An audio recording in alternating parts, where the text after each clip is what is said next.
Revenue శాఖ మంత్రి గారు.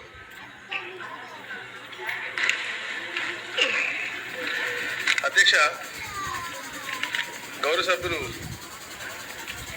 బోడే ప్రసాద్ గారు అడిగిన కాలింగ్ ప్రకటన అధ్యక్ష.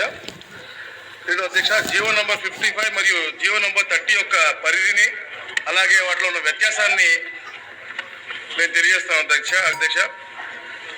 జీవో ఎంఎస్ 55 రెవెన్యూ భూముల శాఖ 1 తేదీ 4/2/2022 అధ్యక్ష ఈ కింద విధంగా తెలియజేస్తారు అధ్యక్ష. 2021లో 35వ చట్టాన్ని పురస్కరించుకుని అధ్యక్ష పైన పేర్కొన్న జీవో జారీ చేయబడింది అధ్యక్ష. 3వ విభాగంలోని ఉప విభాగం 2A మరియు 2Bలను ఈ కింద విధంగా చేర్చడం ద్వారా 1977 ఆంధ్రప్రదేశ్ బదిలీ నిషేధం చట్టం, సంక్షిప్తంగా POT చట్టంను సవరించడానికి దీనికి రూపొందించడం జరిగింది అధ్యక్ష.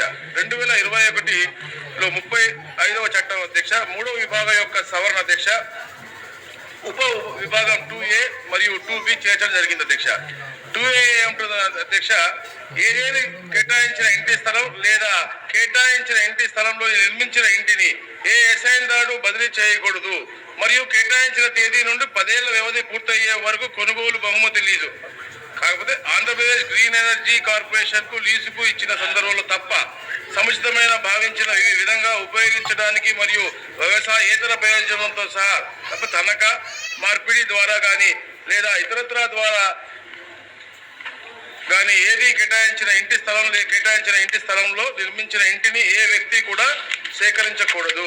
2B ఏమంటుందంటే అధ్యక్ష, ఏదేని కేటాయించిన ఇంటి స్థలం లేదా ఏదేని కేటాయించిన ఇంటి స్థలంలో నిర్మించిన ఇంటిని ఈ చట్టం అమల్లోకి వచ్చిన తేదీ నాటికి కేటాయింపు పొందిన వ్యక్తిచే ఇప్పటికే ఎలినేట్ చేసినప్పుడు అంటే పరాయీకరణ చేసినప్పుడు మరియు 2A ఉప విభాగం అనుగుణంగా ఉన్నప్పుడు లేదా ఏదేని కేటాయించిన ఇంటి స్థలం లేదా కేటాయించిన ఇంటి స్థలంలో నిర్మించిన ఇల్లు 2A ఉన్న ఉప విభాగాన్ని తగు విధంగా పాటిస్తూ పరాయీకరణ ప్రతిపాదించినప్పుడు నిర్ధారిత కార్య విధానం ప్రకారం అటువంటి పరాయీకరణ అనుమతి ఇవ్వబడదు.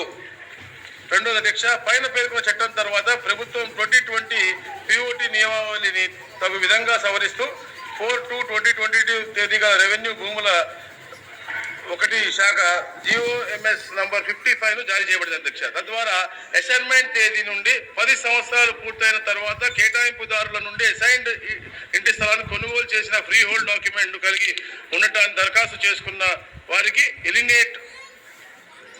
వారికి కొనుగోలుదారుగా వీలు కల్పిస్తుంది అధ్యక్ష. ఈ 55 దాంట్లో అధ్యక్ష ఈ యొక్క వీలు కల్పిస్తుంది అధ్యక్ష. తర్వాత అధ్యక్ష 2023లో 35వ చట్టం వచ్చింది అధ్యక్ష, ఫ్రీ హోల్డ్ చట్టం అధ్యక్ష. అంతేకాకుండా ప్రభుత్వం POT చట్టంలోని 2వ మరియు 3వ విభాగంలో సవరణ చేయడం ద్వారా 2023లో నంబర్ 35 చట్టాన్ని చేయడం జరిగింది. సదరు సవరణ చట్టంలో 2వ విభాగాన్ని సవరించడం అయితే మరియు 3వ విభాగాన్ని 2వ ఉప విభాగాన్ని క్రింద విధంగా చేర్చడం జరిగింది.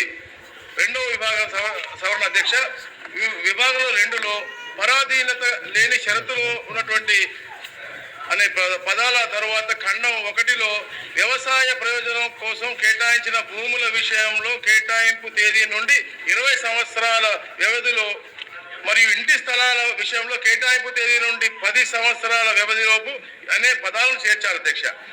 ఈ విభాగం 3వ సవరణ అధ్యక్ష ప్రధాన చట్టపు విభాగం 3లో ఉప విభాగం 2కి బదులుగా కింద ఉప విభాగాన్ని ఉంచాలని చెప్పింది అధ్యక్ష. భూమి లేని ఏ పేద వ్యక్తి లేదా ఆమె చట్టబద్ధమైన వారసుడు వ్యవసాయ ప్రయోజనం కోసం కేటాయించిన ఏ భూమిని బదిలీ చేయకూడదు మరియు ఏ వ్యక్తి కూడా తనఖా మార్పిడి లేదా ఇతరత్ర కేటాయింపు తేదీ నుండి 20 సంవత్సరాల వ్యవధిలోపు కొనుగోలు బహుమతి లీజు ద్వారా except Andhra Pradesh green energy corporation limited లీజుకు ఇచ్చిన సందర్భం తప్ప తగినది విభాగంగా మరియు వ్యవసాయేతర ప్రయోజనాల కోసం ఉపయోగించడం కోసం తప్ప అటువంటి కేటాయింపుని భూమి సేకరించకూడదు. రెండోది అధ్యక్ష పైన పేర్కొన్న 20 సంవత్సరాల కాలం ముగిసిన తర్వాత అటువంటి అసైన్ భూమిని కేటాయింపు చేయబడిన వ్యక్తి లేదా ఆయన చట్టబద్ధమైన వారసులు ప్రభుత్వానికి తదుపరి సూచన లేకుండా నిర్దిష్టమైన కార్య విధానం ప్రకారం ఎలిమినేషన్ చేసుకోవచ్చు అధ్యక్ష. అటువంటి అసైన్ భూమి భూమిని ఆనుకుని ఉన్న ఏదైనా భూమిని ఆ ప్రాంతం యొక్క మాస్టర్ ప్లాన్ లో వ్యవసాయం వినియోగార్థం కాకుండా ఇతర ఉపయోగం కోసం కేటాయించినట్లయితే కేటాయింపు పొందిన వ్యక్తి లేదా ఆమె చట్టబద్ధమైనటువంటి వారసులకు ఆ అసైన్డ్ భూమి కొనుగోలు చేసిన వ్యక్తి పక్కనే ఉన్న వ్యవసాయేతర భూమి యొక్క ప్రస్తుత ప్రాథమిక విలువ చెల్లించాలి. ఈ విధంగా అధ్యక్ష 2023లో 35వ చట్టం అమల్లోకి వచ్చిన తర్వాత 2021లోని 35వ చట్టంలోని నిబంధనలు రద్దు చేయబడ్డాయి అధ్యక్ష. కాబట్టి అధ్యక్ష ఏదైతే 55 నంబర్ GOMS అంటున్నారు అధ్యక్ష, అది నిష్ప్రయోజనంగా అయిపోయింది అధ్యక్ష, ఇన్ఫ్రక్చువస్ అయిపోయింది అధ్యక్ష. సో అది పరిగణలో లేదు అధ్యక్ష, వాళ్ళు చెప్పినటువంటి 55 GO అధ్యక్ష. అయితే అధ్యక్ష 29/1/25 రెవెన్యూ శాఖ అధ్యక్ష GOMS నంబర్ 30 ఇచ్చింది అధ్యక్ష. నివాస యూనిట్ల ద్వారా మరియు అభద్రతా